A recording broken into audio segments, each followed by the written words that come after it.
दोस्तों नमस्कार, स्वागत है आप सभी का। एक बार फिर से यही चलते हैं मध्य प्रदेश सुबह की ताजा खबरों की ओर। लेकिन उससे पहले अगर आपने अभी तक इस चैनल को सब्सक्राइब नहीं किया तो कर ले, जिससे कि आपको मध्य प्रदेश सुबह की ताजा खबर रोजाना मिलती रहे। पहली बड़ी खबर, मध्य प्रदेश उच्च शिक्षा विभाग में करीब 4000 से ज्यादा पद खाली हैं। फाइनल रोस्टर मिलने के करीब 15 दिन के बाद MPPSC ने भर्ती निकाल दिया है। पहले चरण में 2053 पदों पर भर्ती निकाली जानी थी, लेकिन MPPSC ने 1696 पदों पर भर्ती निकाली है। और इसके लिए MPPSC ने अलग अलग पद के लिए 38 विज्ञापन जारी कर दिए हैं। और ये अलग अलग इसलिए जारी किए गए क्योंकि किसी कारण से एक भर्ती रुकती है तो अन्य पर इसका असर ना पड़े। अगली मध्य प्रदेश के पूर्व मुख्यमंत्री कमलनाथ ने कहा कि मध्य प्रदेश में प्रचंड बहुमत से कांग्रेस की सरकार बननी तय है। भारत जोड़ो यात्रा के बाद कार्यकर्ता दोगुने उत्साह से कार्य कर रहे। पुरानी पेंशन और संविदा कर्मी से जुड़े सवाल पर कहा कि मैं पहले ही घोषणा कर चुका हूं कि पुरानी पेंशन की बहाली की जाएगी। संविदा कर्मचारियों को भी उनका न्यायपूर्ण हक दिलाया जाएगा। मध्य प्रदेश में कांग्रेस पार्टी की सरकार बनते इन वादों को पूरा किया जाना तय है।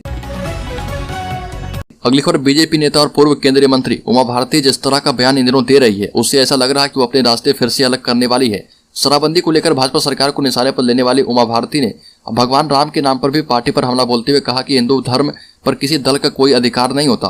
मध्य प्रदेश के पूर्व मुख्यमंत्री कमलनाथ के द्वारा राज्य में हनुमान मंदिर बनवाने के सवाल पर उन्होंने कहा कि भगवान राम और हनुमान की भक्ति पर भाजपा का कॉपीराइट या पेटेंट नहीं है। वहीं कांग्रेस नेता राहुल गांधी की भारत जोड़ो यात्रा पर हमला करते हुए कहा कि भारत टूटा कहाँ, उसे जोड़ने निकले हैं। अगर भारत में कोई चीज जोड़ना है तो वह पाक अधिकृत कश्मीर को जोड़ लें।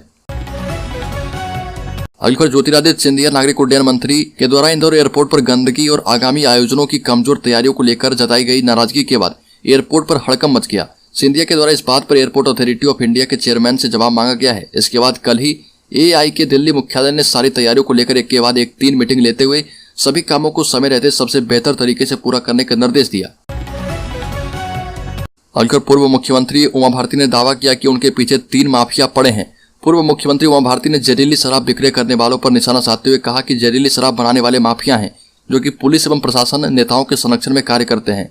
3 महादैत्य दैत्य हैं, शराब माफिया, खनन माफिया, पावर जनरेशन माफिया, तीनों मिलकर देश को निगलने की तैयारी कर रहे। उमा भारती ने कहा कि तीनों माफिया मेरे पीछे इस कदर पड़ गए हैं कि मेरी जिंदगी ले जाएंगे, लेकिन मैं डटकर खड़े हूँ, मैं इनसे कोई समझौता नहीं करने वाली। वहीं मुख्यमंत्री शिवराज सिंह चौहान की तारीफ करते हुए कहा कि उन्होंने मेरी बात को सुना, लेकिन शराब को राजस्व का एक आधार बनाना कुछ ऐसा ही जैसे कि कोई माँ अपने बच्चे का ही खून पीकर जिंदा रहना चाहती है।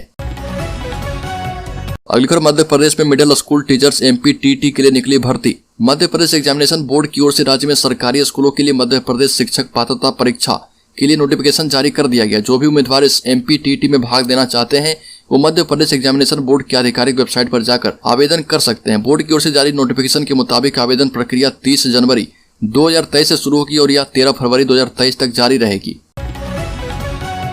अगली आप 40 मिनट में कर सकते हैं महाकाल के दर्शन। आपको बता दें कि हर शिव भक्त अपने जीवन में एक बार जरूर महाकालेश्वर का दर्शन करना चाहता है, लेकिन तीज त्योहार और कुछ विशेष मौके पर भगवान भोलेनाथ के दर्शन के लिए काफी भक्त उज्जैन आते हैं।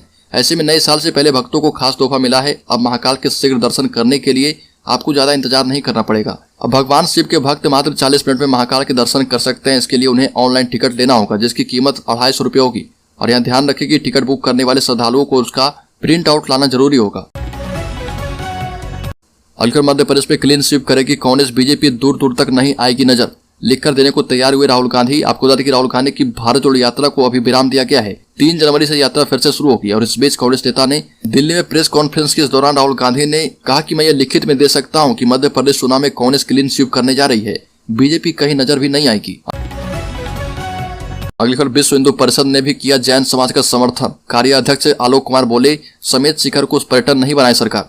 जैन समाज के प्रमुख तीर्थ स्थल समेत शिखर जी को पर्यटन स्थल बनाने के फैसले का जैन समाज खुलकर विरोध कर रहा। अब उन्हें विश्व हिंदू परिषद ने समर्थन दे दिया है। विश्व हिंदू परिषद ने कहा कि समेत शिखर एक तीर्थ स्थल है और उसे पर्यटन स्थल के रूप में विकसित नहीं किया जाना चाहिए। अगली महाराष्ट्र के 150 गांव के लोग मध्य प्रदेश में होना चाहते हैं शामिल। मध्य प्रदेश की शिवराज सरकार और भाजपा के लिए इसे बड़ी उपलब्धि कहा जा सकता है कि यहाँ के विकास कार्यों और बढ़ते इंफ्रास्ट्रक्चर को देखकर पड़ोसी राज्य महाराष्ट्र के लोग मध्य प्रदेश में शामिल होने की मांग करने लगे हैं। महाराष्ट्र के अमरावती जिले के धारनी तहसील के अधिकांश गांवों के लोग मध्य प्रदेश में शामिल करने की मांग कर रहे हैं और इस तहसील में 63 पंचायतें और 154 गांव है।